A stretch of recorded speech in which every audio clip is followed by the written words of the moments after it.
ඊයේ නාමල් රාජපක්ෂ මන්ත්‍රීවරයා කියනවා ඔබතුමාගෙන්ම එතුමාගේ පියාව නිදහස් කරගන්න. බලන්න මොකද වෙන්නේ කියලා.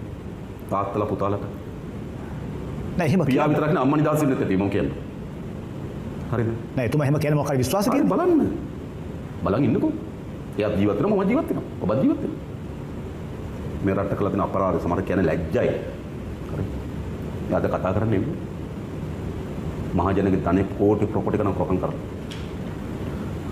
උතුරුමැද මහමැතිවරයා අධිකරණයට යොමු කරපු වෙලාවේදී නයන සමස්සින ඔහුගේ නීතිඥ කණ්ඩායම ඉල්ලා හිටියා ඔහුට ලිහිල් දඬුවම දෙන්න කියලා. ඒ වෙලාවේ අධිකරණයේ හිටපු විනිශ්චයකාරතුමා කිව්වා මේ වචන නොවුණා. පහුගිය කාලේ අපේ රටේ ජනතාව විශාල දුකටපත් වුණා.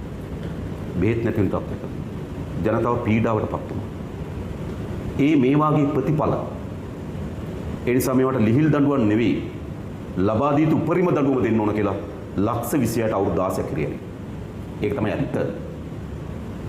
මේ රටේ කිසිදු පුරවැසියෙක් විඳින්න ඕන නැති වේදනාව දරන්න ඕන නැති පීඩාව දරුවා මේ ආර්ථික අපරාධින්. ඒක පොලිම වල මිනිස්සු මැරුණා මොකක් නිසාද? පොලිම වල මිනිහෙක් මැරෙන්නේ යා කරපු වැරද්දක් නෙමෙයි මේ පාලකයන් කරපු වැරද්ද. නිසා ඒකට සාධාරණ ඊට විය යුතුයි.